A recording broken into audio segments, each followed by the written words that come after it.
Compared to most people here on YouTube.com, I consider myself to be quite an AI optimist. I view AI for the potential good that it can bring us rather than viewing it from the moral panic angle. To me, AI is like a tractor.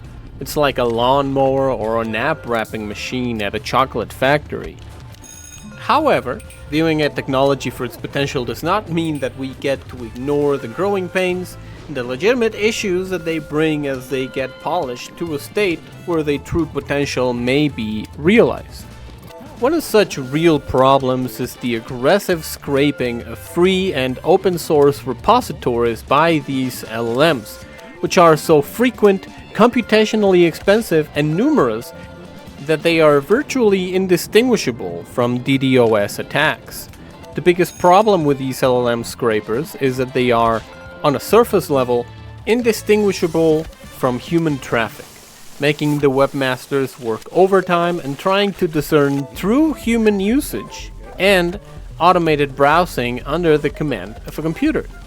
For the most part, websites have had a voluntary compliance mechanism in the form of a text file inside the server files called robots.txt, which served as a form of common web etiquette for the parts of the website that automated browsing was allowed to browse and interact with.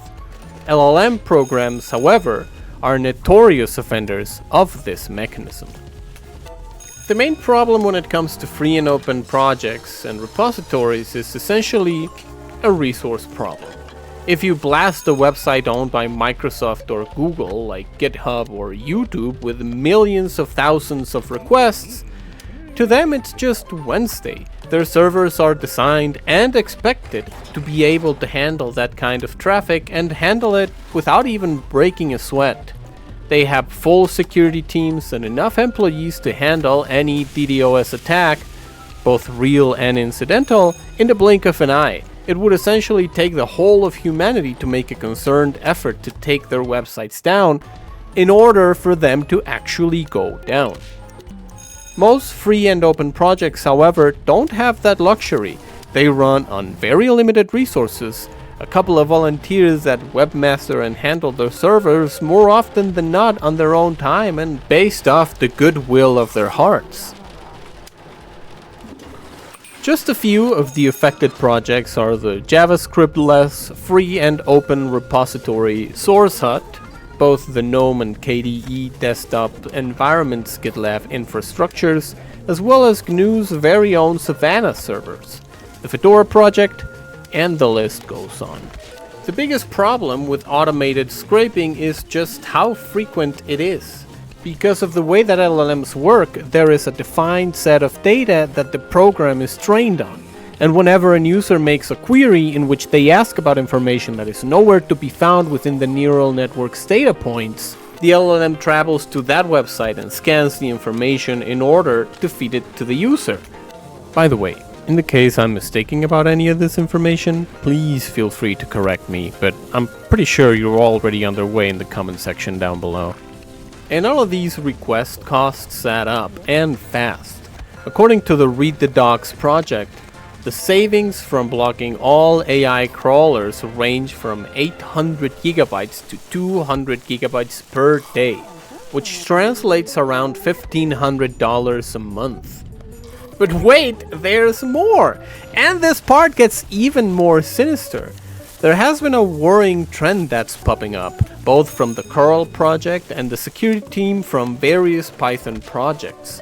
That is, erratic, pointless issues on the source code being thrown nonchalantly. Issues that have to be looked into manually and taken at face value, specifically when the issues raised are about the program's security. Now, this seems like a long shot and, a little bit of tinfoil hat theory, but the more that I think about this, the cost that these privately owned programs are proving to be to free and open source projects seems to me a happy side effect at best and intentional sabotage at worst. Coding is something that LLMs are not yet good at. Maybe one day, but as of today, automated generation of logic procedures are, ironically enough, not good. The human eye and the human brain are still more capable of finding flaws in logic than current AIs. There have been, thankfully, a couple of successful ways to handle these attacks that have risen. One that won't work if you block injected JavaScript to your browser, and one that does. The first one is Anubis, and as far as I understand, Anubis works by injecting JavaScript into the client's browser and running heuristic tests on it to make sure that the request is legitimate. I, as a matter of fact, have already run into this trying to read the FreeCAD forums.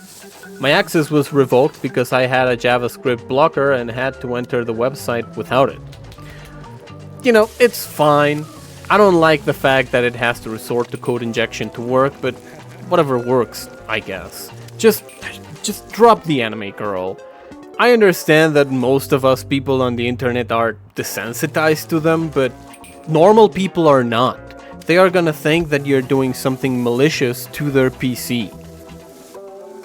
The second one comes in the shape of ipset, a part of the Linux kernel that is capable of blocking lists of IP addresses more effectively than the previous solution, which was IP tables.